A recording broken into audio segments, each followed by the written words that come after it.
Good afternoon, everyone, and welcome to the September 26th committee meeting session of the Tennessee Fish and Wildlife Commission. We are really excited to be in East Tennessee. We are particularly excited to be here in Sevier County, and we're going to talk about that in just a minute, but we'll do some formal business really quickly to get us kicked off. I would like to ask our secretary to call us to order, to go ahead and give us the roll call. Dennis Gardner. Here. Angie Box. Here. Bill Cox. Here.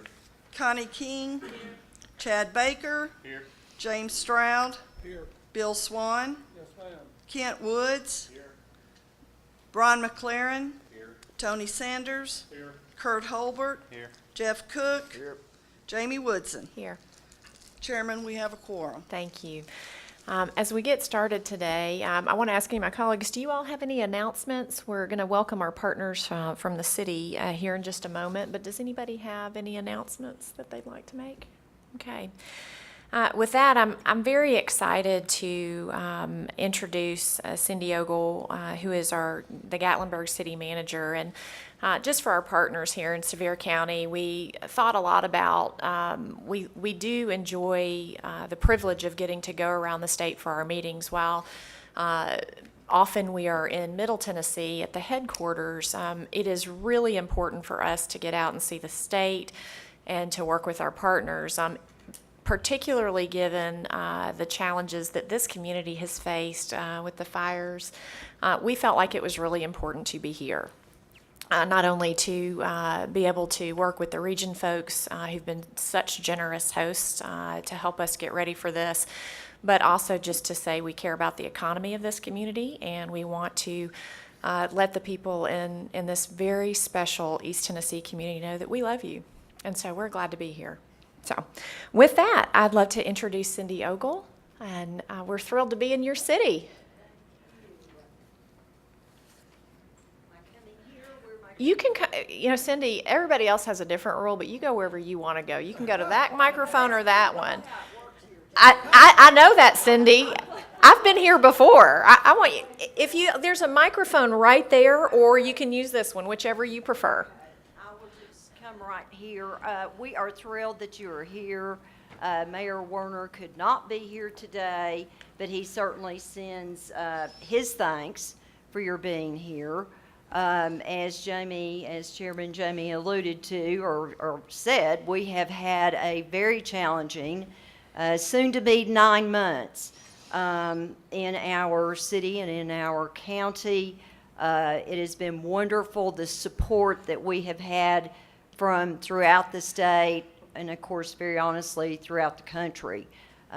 People love Gatlinburg. People have so many memories associated with Gatlinburg, and we knew that before the fires, but certainly the outpouring of love and support, generosity that has occurred since then completely solidifies the fact that people love Gatlinburg. And I'll say for my dear friend Kent Woods, Sevier County. Kent, of course, is a Sevier County Commissioner and a great supporter of our city and a great personal friend. On a personal note, I think many of you know that Mayor Werner lost his home and his business in the fires, and my husband and I as well lost our home and everything in it, but with God's strength, we continue to move onward and upward. We are in major rebuild and recovery mode, and that's what this community and this county is about. The Mountain Tough theme that came out in the early days really hit the nail on the head. That is indeed what this county and this city in particular that I love dearly, that's what we're about, is being resilient and being hospitable. And so I do want to say this, that I would be remiss if I did not say that, as the chairwoman pointed out, we are definitely in some economically challenging times. We had our best month since the fires, and I never thought I would say this, but the best month was July, and we were only down 14%. And I never dreamed that I would think that that was some indication of things getting better, but it definitely is an indication of things getting better. I heard someone back here say that their wife was shopping. I think shopping in Pigeon Forge is what I heard, which is great, because the whole county, we're all in this together, and the whole county needs the support, but you've got to get her down here on our streets to be sure that she's doing that. You know, the fires, I correct people all the time because it certainly was a multitude of fires. It was a perfect storm. I never have really enjoyed that terminology, but that's certainly what it was, as in the fire in the park, a 6-month or close to 6-month drought, and then the game changer being the hurricane force winds that hit at about 6 p.m. on November 28. We had the largest response to a disaster in the state of Tennessee occurred with the wildfires, and your agency very much involved with us as it relates to the fires. There were at least 26 people that have been accounted for out of your agency, out of TWRA, that came here throughout the aftermath, the first few days after the fires, and for that we're so grateful to TWRA and all of the supporting agencies throughout the state and the Southeast, actually. I do also want to mention that we have a long-standing relationship. I see Willard Perriman back here, and Willard and I have worked together for many years. Major Brian Ripley there, as it relates to the Black Bear Management Program that I trust you all are somewhat familiar with. It is a program that began 10 years ago. Actually, we just completed the first 10-year contract cycle. It was initially a co-funded position between the national park, your agency, and the city of Gatlinburg. A few years ago, the park did phase out of that funding, so it is a position now completely co-funded by your agency and the city of Gatlinburg, and it's an extremely important position, again, to our city and to our community as a whole. So with that, again, we welcome you here to our beautiful town. As I think you can see, we're in pretty good shape. We have a lot still yet to be done. Most of the properties have cleaned up. We have a deadline that's coming pretty soon as it relates to cleanup, and so please enjoy. To be mercenary, please spend as much money as you can. I hope you're not going to be in meetings continually, and we appreciate so much your love and support and generosity. Thank you all. Thank you, Cindy, very much. And I can assure you that there is more than one spouse shopping in Sevier County today. I can't make many assurances, but I'm confident I can make that assurance. I do want to thank Commissioner Woods for his work and help, as also with Commissioner Swan, in thinking about with our agency personnel how the couple of days that we'll be in the community will go, and just appreciate your hospitality. Commissioner Woods, would you like to say anything, or certainly glad to be here in your home community? Big evening. That's all I got to say. Just doing our part to stimulate the economy. With that, we'll go ahead and move into our committees, but we're really thrilled to be with you, Cindy. We just finished up our government relations meeting, and I just want to take a quick moment as I was reflecting on that conversation that could have really gone on significantly longer, and we've got much work to follow up on from that conversation. But Chairman Stroud and the Government Relations Committee just had a very interesting conversation and reflected on, it started with reflecting on the significant successes that we've had with our legislative partners over the last several years. And I hadn't thought about it before today, but boy, when I had the privilege of coming on this commission in 2012, and I'll roll off in 2019, wow, there's a world of difference in that relationship from that time. And James Stroud and Bill Cox and I think are the three who are from that first beginning of the Fish and Wildlife Commission. And I'm really thankful for our partners with the agency, our team, and the members of this commission who have continued to build relationship, and that has meant a tremendous amount for us to help accomplish the mission of this organization, and has been substantive in the funding supports that have been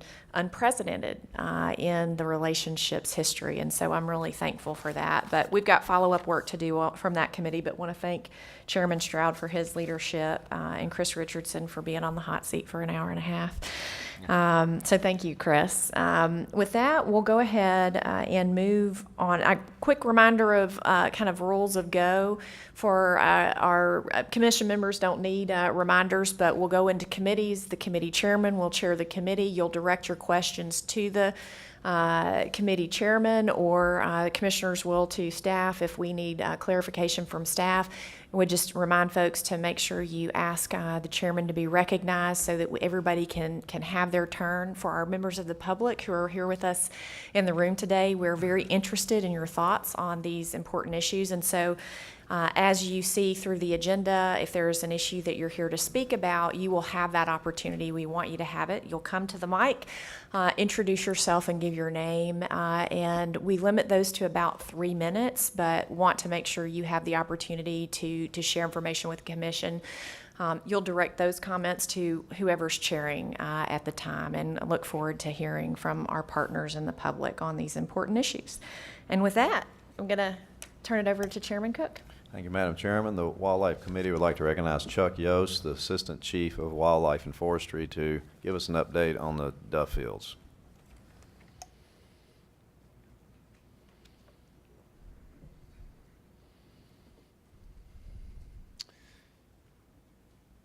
Thank you, Mr. Chairman. Commissioners, good afternoon.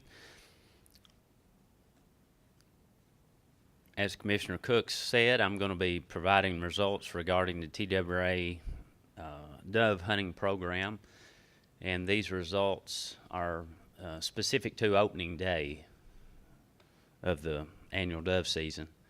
And I'll say this is not a program that I interact with that much. I'm here today representing the program, obviously, but a lot of our staff are currently at one of our annual continuing education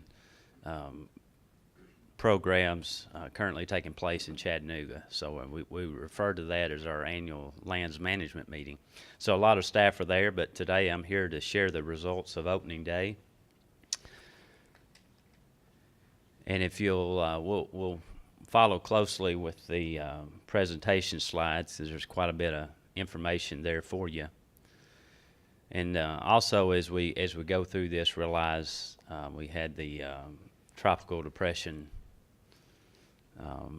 that interfered with a lot of the hunting efforts on this opening day, but more to come with that. So in total, we had 89 agency fields for hunters to enjoy, and 59 of those were owner WMAs, and 30 of those were lease fields that we had leased from private landowners. And generally speaking, how that works is that we come to terms or agreement with a private landowner that they allow the public to hunt a field, and it's always falls within the first 10 days of season, because we know that's when most hunters are looking for that opportunity, and we just simply make arrangements and rent that field for public use. So 30 of those fields this year were lease fields, and 11 of those were youth fields. We had about 12,000 doves harvested. That was about a 23% decline over last year. It's pretty safe to say that that was a direct result of Harvey. The 3,400 hunters enjoyed these fields. Again, that was down because of the weather. But if you look at the map, you'll see the pins there. The green pins represent the WMA fields, and the blue ones represent the lease fields. So Tropical Depression Harvey had a lot of impacts, especially in Region 2. If you look at the path of the storm, you'll see how it basically blanketed the central portion of the state, had a sizable impact in Region 1 and 3 as well. But overall, they fared pretty good after all. And those of you who have dove hunted or enjoy this sport realize just how big a deal this can be. If it's raining, it pretty much keeps the birds from flying.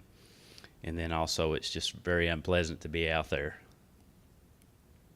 This is an example of one of our Region 2 fields. You see the water there in the forefront of the picture. It looks more like a duck hole than a dove field. So we experienced this on some of our fields, unfortunately. I'm going to go through a summary of how this played out per region. In Region 1, we had 25 fields total. 24 of those were WMA fields. And just to get you familiar with this graphic, you've got columns there. So in Region 1, you had 25 fields.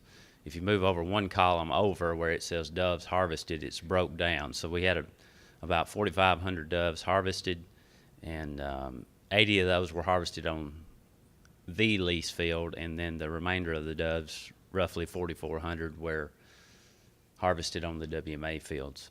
So this involved about 1,100 hunters, and they averaged 4 doves per hunter. Moving on to Region 2, we had 20 fields. 9 of those were leased, 11 WMA fields. Harvested roughly 1,000 birds, 400 hunters, and about 2.3 doves per hunter. So that's quite a bit lower, and that's because of the weather. And that's about half of what they were last year without Hurricane or the Tropical Depression Harvey affecting the success.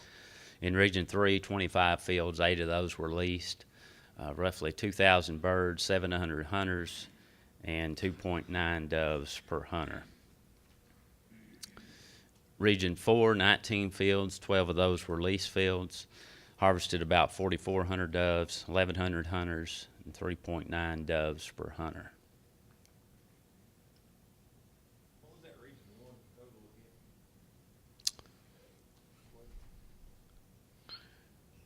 4,500 doves, 25 fields.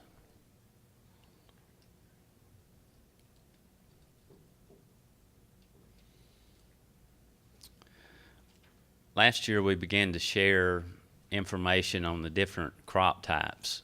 And this is a little bit of a tough analysis because many of these fields have different crops. So the way that we try to keep this simple is this information is based on the dominant crop type. So I'm sharing with you the amount of fields that had this as their dominant crop type, and then the success of hunters on these fields. Seems to be quite a bit of interest in how the different crop types produce hunting results. So you'll see that we had 25 sunflower fields that had the highest success rate, and then your wheat and millet fields followed with a little bit lower success rate, and then buckwheat being the lowest success. And this is what you would expect. On the lease fields, the way they break down is you had 2 soybean fields, a wheat field, 21 corn fields, and 6 wheat fields. So predominantly corn fields. And you'll see that they had the highest success. And again, these were lease fields.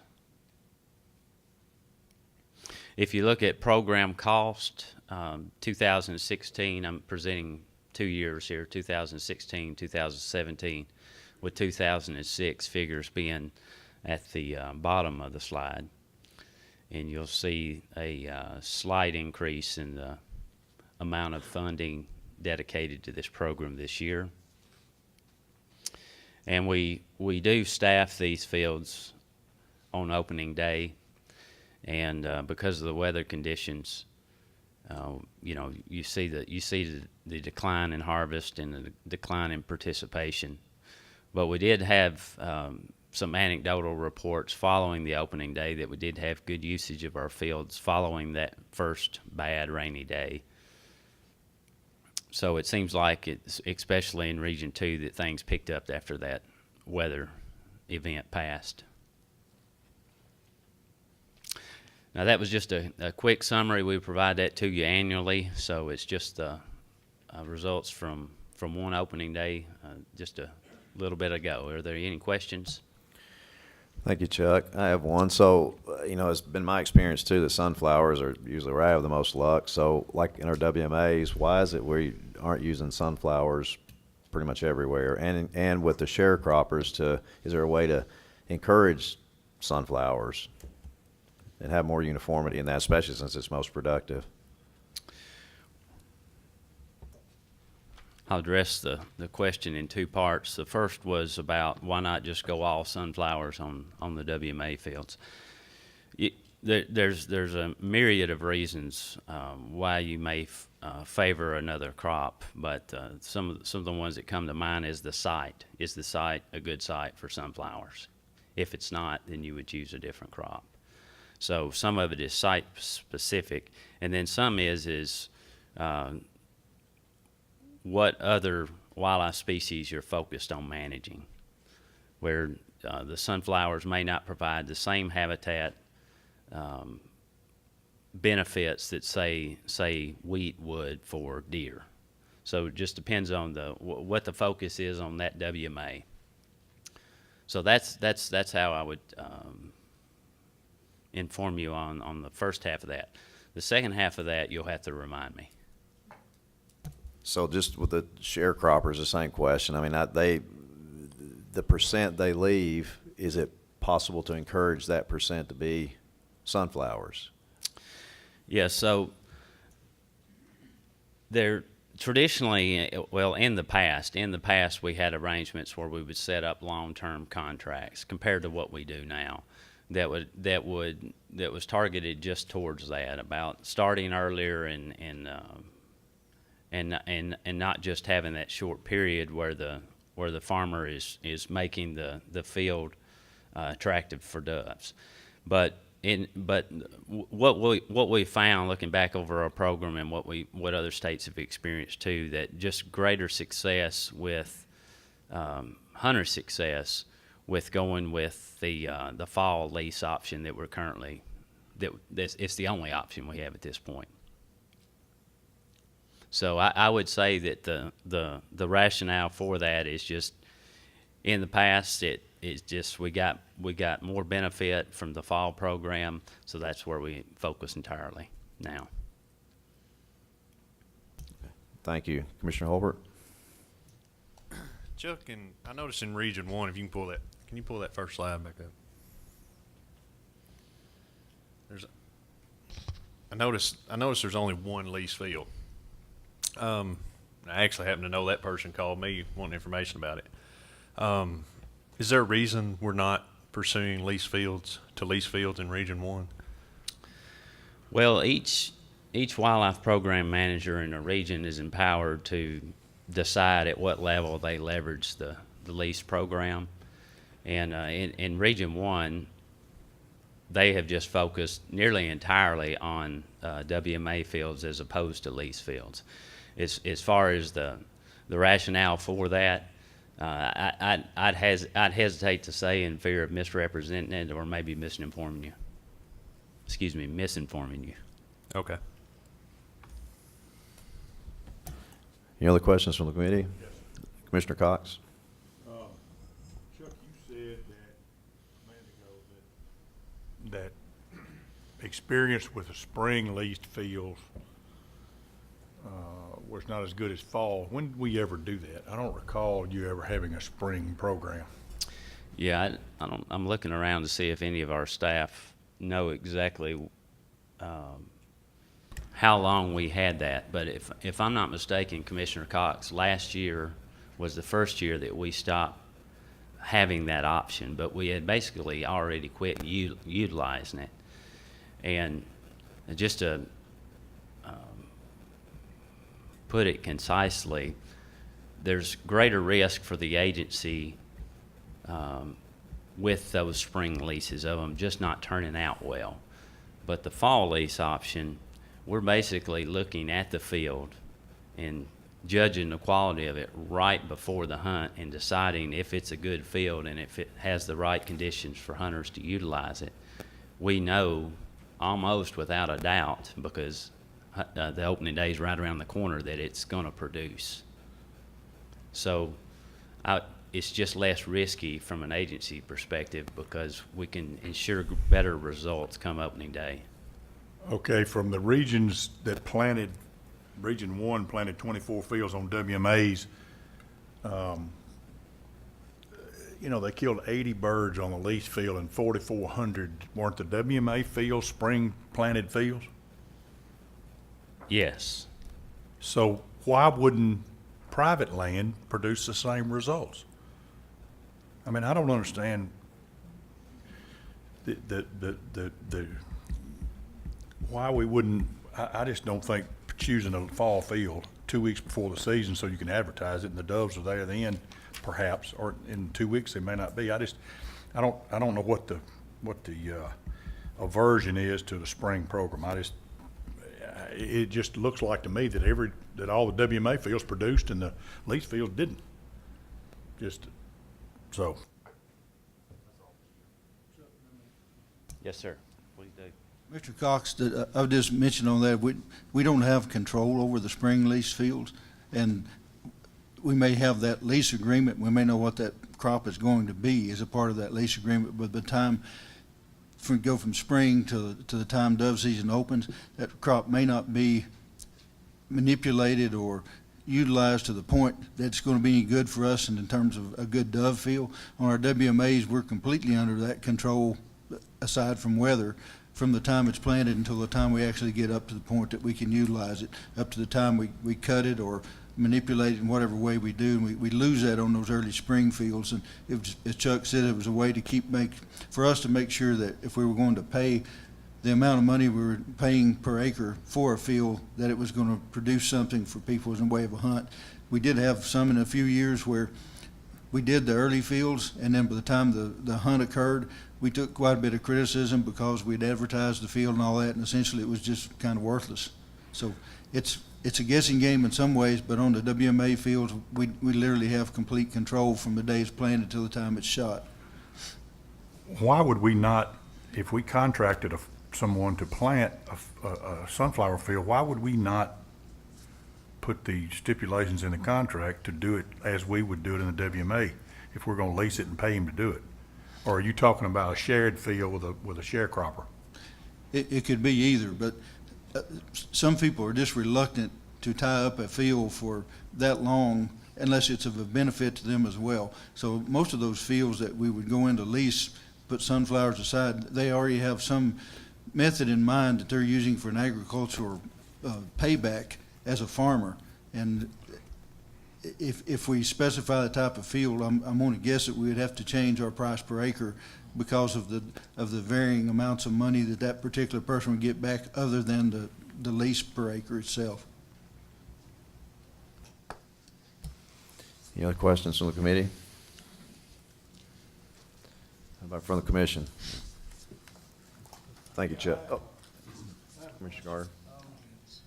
It seems to me, growing up in Memphis, as soon as corn started being a primary crop for the farmers, corn always gets cut in the West Tennessee area right before dove season opens. Mm-hmm. In Middle Tennessee, it seems to be a little later, and I'm sure in East Tennessee, maybe even a little later than that, which scatters your birds out. Mm-hmm. And I was wondering, have y'all done any research on how to keep those birds, you know, to where the hunters have a better chance of getting them out? You know, we're not leasing any of these cornfields that they're scattering to, obviously. Didn't lease any last year and only leased one this year with limited success. And down around the southwest corner, it just doesn't seem like, for the amount of population in that region, there's, you know, a couple of WMAs and not many other opportunities with no lease fields.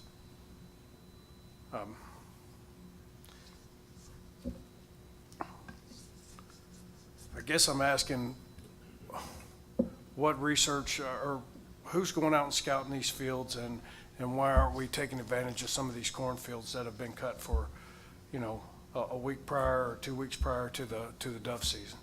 And I know you addressed that a little bit earlier, but it seemed like they're overlooking an opportunity.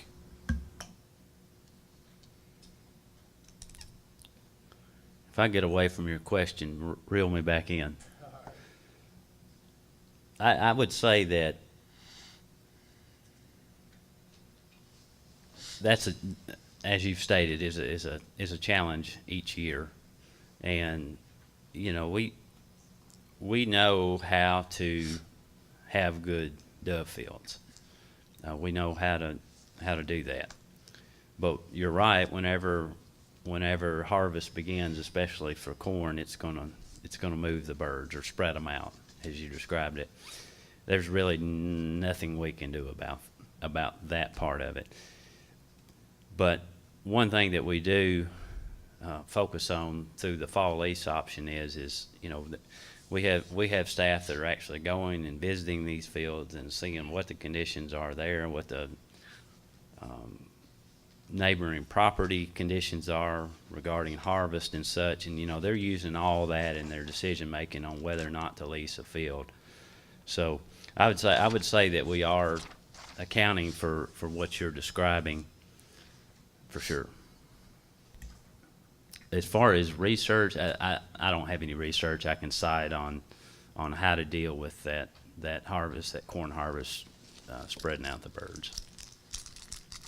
Commissioner Cox? Since I asked Region 1 about that decision, or we asked it in a meeting some time ago, and the answer was that the fall lease fields that we're paying money for weren't producing any doves, and they thought they could do a better job on the WMA. So it was a conscious decision that Region 1 made to not do that anymore.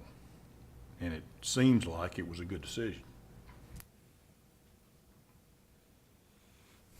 Any other questions? Thank you, Chuck. You're welcome. I'd like to shift gears and